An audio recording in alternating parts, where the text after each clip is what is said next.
जोहार मेरे फ्रेंड्स, बहुत बहुत स्वागत है। आज का जो ये वीडियो है झारखंड के सभी डीएलएड अभ्यर्थियों के लिए बहुत ही इम्पोर्टेंट है। अगर आपने डीएलएड किया है तो इस वीडियो को लास्ट तक जरूर देखिएगा, नहीं तो बाद में जरूर पछताइएगा। अगर आपने डीएलएड और सहायक आचार्य भर्ती में भाग लिया है, चाहे आप जेटेड भी हों चाहे सीटेड भी हों, आपके लिए बहुत ही इम्पोर्टेंट है, इसलिए वीडियो को लास्ट तक जरूर देखिए। ठीक है, देखिए, आपको पता होगा कि झारखंड में जब सहायक आचार्य का भर्ती चल रहा था, उसमें बीच में एक हाईकोर्ट का एक डिसीजन आता है जिसमें कहा जाता है कि कक्षा 1 से 5 की बहाली के लिए 3000 स्टूडेंट्स जो बीएड के कैंडिडेट्स हैं उन्हें एग्जाम में बैठने का मौका दिया जाता है। और ये हाईकोर्ट ने डिसीजन दिया था कि इन्हें एग्जाम में बैठने दिया जाए, लेकिन कुछ शर्त था कि हाईकोर्ट का जब पूरी तरह से फैसला आ जाएगा वो तभी इनकी नियुक्ति हो पाएगी, यानी हाईकोर्ट के फैसले से इनकी नियुक्ति प्रभावित होगी, ये कहा गया था। यानी 3000 स्टूडेंट्स को एग्जाम में बैठने दे दिया गया जो कि इलिजिबल ही नहीं है पीआरटी के लिए, यानी 1 से 5 के लिए वो इलिजिबल ही नहीं है। क्योंकि दोस्तों सुप्रीम कोर्ट का फैसला आ चुका है। सुप्रीम कोर्ट का फैसला है कि बीएड कैंडिडेट्स को कक्षा 1 to 5 में नहीं बैठने दिया जाए, अनएलिजिबल घोषित किया गया है सुप्रीम कोर्ट का। और सुप्रीम कोर्ट में चार राज्यों का रिव्यू पिटीशन को खारिज कर दिया गया है। कहने का मतलब है इसमें रिव्यू पिटीशन भी हुआ है फ्रेंड्स, यानी इसमें एक बार रिव्यू भी हो चुका है सुप्रीम कोर्ट में, और चार राज्यों ने रिव्यू पिटीशन डाला था, चारों को सुप्रीम कोर्ट ने खारिज कर दिया है। और कहा है सुप्रीम कोर्ट ने कक्षा 1 से 5 के लिए सिर्फ डीएलएड कैंडिडेट ही एलिजिबल माने जाएंगे।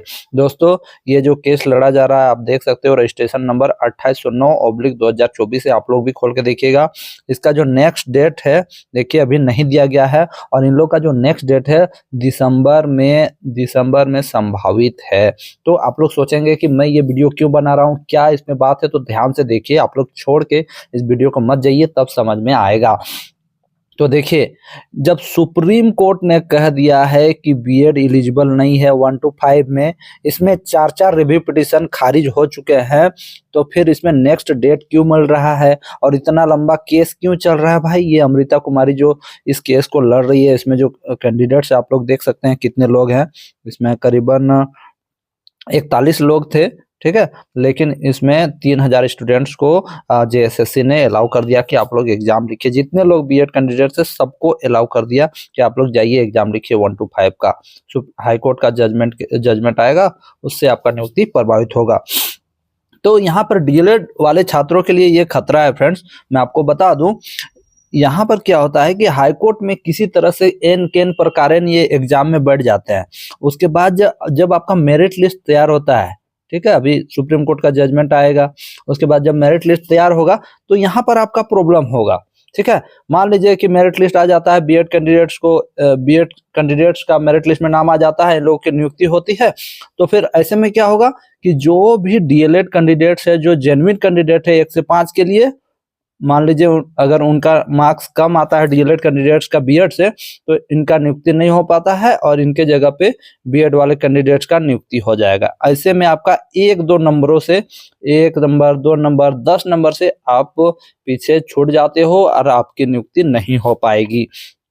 तो सभी लोगों से मेरी विनती है कि अगर देखिए ये जो केस चल रहा है इतना लंबा क्यों चल रहा है, बार बार इसमें नेक्स्ट डेट पे डेट क्यों मिल रहा है भाई? आप सोच के देखिए।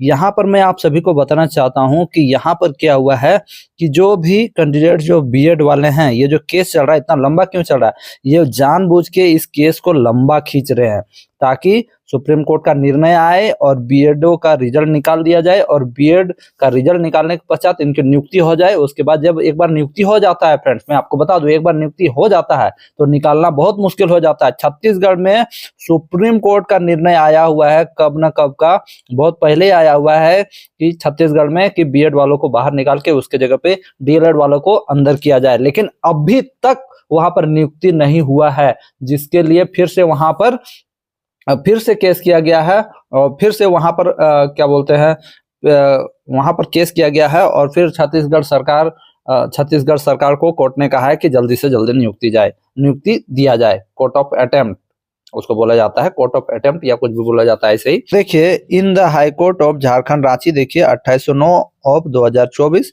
यहाँ पर देख सकते हो अमृता कुमारी वर्सेस स्टेट ऑफ झारखंड, ये जो केस चल रहा है यहाँ पर आप देख सकते हो। यहाँ पर क्या लिखा है कि 12/28 अक्टूबर 2024 को, ये देखिए क्या लिखा है, for the petitioner is directed to file rejoinder to the counter affidavit list this case in the month of दिसंबर 2024, यानी दिसंबर 2024 में ये जो केस है वो लिस्टेड होगा, यानी इसको डेट मिलेगा कि आपका जो सुनवाई है कब होने वाला है। ठीक है, तो ये दिसंबर 2024 में लिस्टेड होगा। यहाँ पर झारखंड सरकार को मांगा गया था, काउंटर करने के लिए कहा गया था, तो काउंटर क्या किया है सरकार हम लोग को नहीं पता है। हमारा जो केस है ये एक तरह से डीएलएड का केस है ना, और डीएलएड का जो केस है झारखंड सरकार किस तरह लड़ रहा है आपको पता नहीं है कि काउंटर में उन्होंने क्या जवाब मांगा, काउंटर में क्या क्वेश्चंस किए हैं, झारखंड सरकार ने जो क्वेश्चन काउंटर में किए हैं वो क्या क्वेश्चन किए हैं। ठीक है, झारखंड सरकार को काउंटर करने के लिए कहा गया था, तो काउंटर झारखंड सरकार ने कर दिया था। अब काउंटर का रिजोंडर मांगा गया, देखिए रिजोंडर है ना, तो रिजोंडर में जवाब मांगा गया है टू द काउंटर एफिडेविट, जो काउंटर एफिडेविट सबमिट किया गया था झारखंड सरकार की तरफ से, उसका रिजोंडर मांगा गया, यानी जवाब मांगा गया। तो ये जवाब क्या है और ये काउंटर क्या है इसको हम लोग नहीं जान रहे हैं। झारखंड सरकार किस तरह इस केस को लड़ रही है हम लोग नहीं जान रहे हैं। तो अगर झारखंड सरकार अच्छा से इस केस को लड़ रही होती तो इतना लंबा केस जाता ही नहीं, है ना। तो हम लोग देखना चाहते हैं कि इसका काउंटर क्या है। तो मेरा इस वीडियो को बनाने का मकसद यही है कि मेरे सीटेट या जेटेट अभ्यर्थी जो भी पास हैं उनको अगर इस केस से संबंधित कोई भी जानकारी है कि झारखंड सरकार ने क्या काउंटर किया है, और या झारखंड के जो ये अमृता कुमारी एंड अदर्स हैं जो पिटिशनर हैं इन्होंने क्या काउंटर किया है, क्या जवाब दिया है, इसके बारे में कोई भी जानकारी है तो आप लोग नीचे साझा कर सकते हो। हमारे व्हाट्सएप नंबर पे भी आप लोग मैसेज कर सकते हो ताकि मैं इस केस के बारे जानूं कि झारखंड सरकार जो है क्या काउंटर की थी, क्या जवाब मांगा गया है, सारी जानकारी हमें चाहिए। क्योंकि अगर हमें लगेगा कि झारखंड सरकार अच्छा से ये केस नहीं लड़ रही है तो हम लोग इस केस में पार्टी बन के इस केस को अच्छा से लड़ेंगे और जीत जाएंगे। क्योंकि सुप्रीम कोर्ट का आप सोच के देखो ना मेरे भाइयों, इस केस में इतना लंबा केस क्यों चल रहा है, इसमें तो आराम से झारखंड सरकार जीत सकती है। जब सुप्रीम कोर्ट ने कहा है कि कक्षा 1 से 5 में बीएड कक्षा 1 to 5 के लिए एलिजिबल नहीं है, तो फिर आप किस प्रकार इतना केस को लंबा ले जा रहे हो। जबकि रिव्यू पिटिशन भी खारिज हो गया है, 4 राज्य का जो है रिव्यू पिटिशन को खारिज कर दिया है सुप्रीम कोर्ट ने, इसमें और कोई रिव्यू नहीं होगा कहा है। फिर भी कक्षा 1 to 5 के लिए इन्हें अभी तक एलिजिबल क्यों माना गया है, इसलिए मैं आप लोगों को बता रहा हूँ। क्योंकि एक बार जब नियुक्ति हो जाएगी तो फिर इन्हें निकालना मुश्किल हो जाएगा। और जैसे उसी प्रकार आप लोग 1 मार्क 2 मार्क 3 मार्क 10 मार्क से आप लोग कम मार्क्स भी रहेगा तो आपका नियुक्ति नहीं हो पाएगा और आपका जो जगह है वो बीएड कैंडिडेट्स खा जाएंगे।